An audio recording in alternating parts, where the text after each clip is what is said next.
ఒక పేదవాడికి నువ్వు ఇచ్చిన పథకమే చాలు గొప్పది.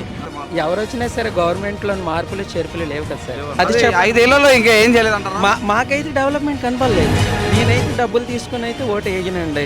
వస్తే ఈవీఎంలో రద్దు చేయాలంటారు. మేము కరెక్ట్గా గెలుస్తాం. ఏదైతే ఈవీఎంస్ ఉన్నాయో వాడు నచ్చినట్టు పెట్టుకోవచ్చండి. అందుకనే ఈవీఎంస్ మాకొద్దు. ఏదైనా నిజాయితీగా ఇవ్వమనండి ఓట్లు. గెలిచిన వాడే ఆడితే రాజు. వాడు డెవలప్మెంట్ చేస్తాడో మరి ఏం చేస్తాడు అనేది ఎవరు తెలియదు. ఈ బోల్డ్ ఉన్నాయి, పర్వాలేదు. చెప్పండి, ఒక అభిప్రాయం చెప్పండి. ఎందుకు కారణం ఏంటంటారు? నాకైతే కారణం బట్టి అయితే ఏ కారణం అయితే ఏమీ లేదు. పరిపాలన అందరికీ తెలుసు ఎలాగుందనేది. అందరికి తెలుసు అంటే ఏంటి బాగాలేదనా? ఇప్పుడు ఏముంది సార్, ఇప్పుడు ఒకరు బాగోలేదు అంటున్నారు, ఒకరు బాగుందని అంటున్నారు. అది మనం అయితే చెప్పలేము. అభిప్రాయం అంటే ఒకటి ఉంటుంది కదండి. ఉన్నది సార్, అది యాజ్ పర్ ఎలక్షన్ అయిన తర్వాత చెప్పగలం. ఇప్పుడైతే చెప్పం.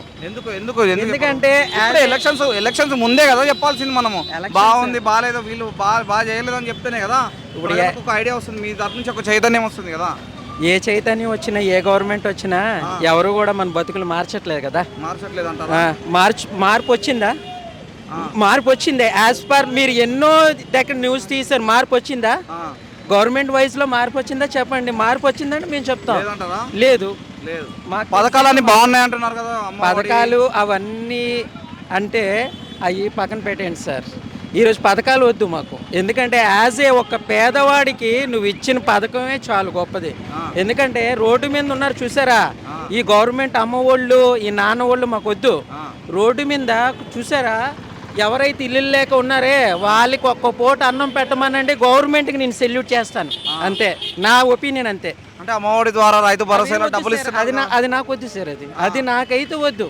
అది వేస్ట్ ఆఫ్ ప్రాసెస్. ఈ డబ్బులు పథకాల రూపంలో డబ్బులు ఇస్తున్నారు కదా, ఇలా తీసుకోవడం వల్ల ప్రజలు సోమరిపోతులు అవుతున్నారు అంటున్నారు. ఇది నిజమేనా? అదంటే యాజ్ పర్ ఎవరికైతే పథకాలు వస్తున్నాయో వాళ్ళే చెప్పాలి. ఎందుకంటే నా ఒపీనియన్ పథకంగా అయితే వాళ్ళకి ఇస్తే యాజ్ పర్ ఏదైతే గవర్నమెంట్ ఉందో ఆ గవర్నమెంట్ నేను సపోర్ట్ చేస్తానండి. ఇవన్నీ అమ్మఒడిలో అవన్నీ అయితే నాకైతే వద్దు. కొన్ని రోజుల్లో ఎలక్షన్స్ రాబోతున్నాయి. ఒకవైపు బాబు గారు, పవన్ కళ్యాణ్ గారు, ఒకవైపు జగన్ గారు. ఎవరు వస్తే బాగుంటుంది అంటారు? ఎవరు వచ్చినా సరే గవర్నమెంట్లో మార్పులు చేర్పులు లేవు కదా సార్. లేవు. ఇప్పుడు కర్ణాటకకు బెంగళూరు ఉంది, తమిళనాడుకు చెన్నై ఉంది, తెలంగాణకు హైదరాబాద్ రాజధాని ఉంది.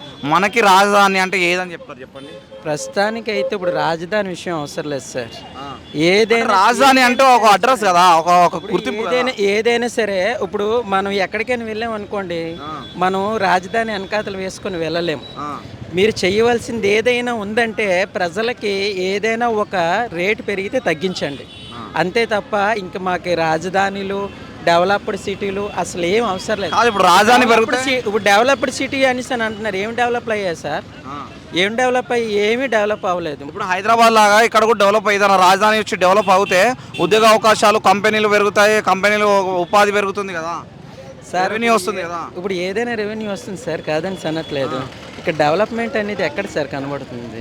ఏ విధంగా కనబడుతుంది? అది 5 ఏళ్లలో ఇంకా ఏం చేయలేదంటారా? మాకైతే డెవలప్మెంట్ కనబడలేదు. డెవలప్మెంట్ కంపెనీలు ఏం రాలేదంటారా? కంపెనీ అంటే సార్ ఇప్పుడు ఏదొచ్చింది యాజ్ పర్ అయితే నాకు తెలియదు. నాలెడ్జ్ పరంగా నాకు ఏమీ తెలియదు. మరి నాకైతే తెలియదు. మీరు చెప్పండి ఏదే. ఎందుకంటే అక్కడ న్యూస్ కవర్ చేస్తారు, ఇక్కడ కవర్ చేస్తారు, ఇవి కవర్ చేస్తారు. మరి ఎక్కడొచ్చింది గవర్నమెంట్? ఏ సందుల్లో వచ్చింది చెప్పండి కొద్దిగా. అయితే డెవలప్మెంట్ మాత్రం పూర్తిగా ఏం లేదు అంటారు? పూర్తిగా అయితే ఏమీ లేదు, ప్రస్తుతానికి అయితే ఏమీ లేదు. అయితే ప్రభుత్వం మారుతుంది అంటారా? డెవలప్మెంట్ ఏం చేయలేదు కాబట్టి ప్రభుత్వం మారితే మంచిదని అందరూ కోరుకుంటున్నారు కదా. వారితో పాటు మేము కోరుకుంటాం. ఎందుకంటే 100%లో మేము ఒకళ్ళు అవ్వాలి అనుకుంటాం, కానీ ప్రత్యేకంగా మేము ఒకళ్ళమి 99% ఒకళ్ళు అనేసి ఉండరు కదా అన్న. ఇప్పుడు కొందరు డబ్బులు తీసుకొని ఓటేస్తారు కదా, డబ్బులు తీసుకొని ఓటేసే వాళ్ళని ఏ జంతువుతో పోల్చాలంటారు? నేనైతే డబ్బులు తీసుకుని అయితే ఓటు వేయనండి. తర్వాత నిజాయితీగా ఎవరైతే ఉన్నారో వాళ్ళకే వేస్తాను. తర్వాత అది జంతువు కింద పోల్చాలంటే ఇదే కాదు. ఎవరైతే ప్రతి ఒక్క రూపాయి ఇవ్వమని పెంచుతున్నాడు కదా, ఆన్ని చెప్పు తీసుకోవటండి. మీకు ఆ ధైర్యం ఉంటే ఆన్ని చెప్పు తీసుకోవటండి వెళ్ళి. ఈ రోజులో ఏంటంటే వీధికొకడు ఉన్నాడు, పంచినోడు ఉన్నాడు. మీ మీడియా బయటికి పెట్టి ఆన్ని చెప్పు తీసుకోవటండి.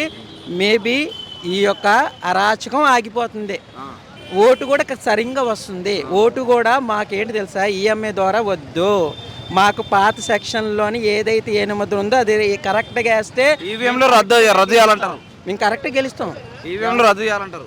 రద్దు చేయాలి. ఎందుకంటే యాజ్ పర్ మీకు తెలిసే ఉంటుంది, బెంగళూరులో ప్రతి ఒక్క ఏదైతే ఈవీఎంస్ ఉన్నాయో వాళ్ళు నచ్చినట్టు పెట్టుకోవచ్చండి. ఈరోజు ఇప్పుడు అందరికెందుకు ధరలు ఉన్నాయి, ప్రతి ఒక్కడు పెట్టుకుంటున్నాడు అకౌంట్. మరి ఆ ధరలు ఎక్కడి నుంచి వచ్చాయి? బెంగళూరు నుంచి ఆడు ఏమైనా సాఫ్ట్వేర్ తెచ్చేసి పెట్టేసాడు ఏంటి? సాఫ్ట్వేర్ ఇక్కడ తెచ్చి పెట్టిన తర్వాతే కదా రేట్లు పెంచుతున్నారు. అందుకని ఈవీఎంస్ మాకొద్దు. ఏదైనా నిజాయితీగా ఇవ్వమనండి ఓట్లు. గెలిచినోడే ఆడదే రాజ్యం. వాడు డెవలప్మెంట్ చేస్తాడో మరి ఏం చేస్తాడు అనేది ఎవరు తెలియదు. ఈరోజు మేమైతే నాకు తెలుసుండి అయితే మ్యాక్సిమం నాకు 38 ఇయర్స్ ఇప్పటి నుంచి ఎవడు డెవలప్ చేయలేదు. పేదవాడికి ఎవరు కూడా ఏమీ ఇవ్వలేదు. అంతే నా ఒపీనియన్ అయితే. ఓకేనా, థ్యాంక్ యూ అన్న, థ్యాంక్ యూ, బాయ్.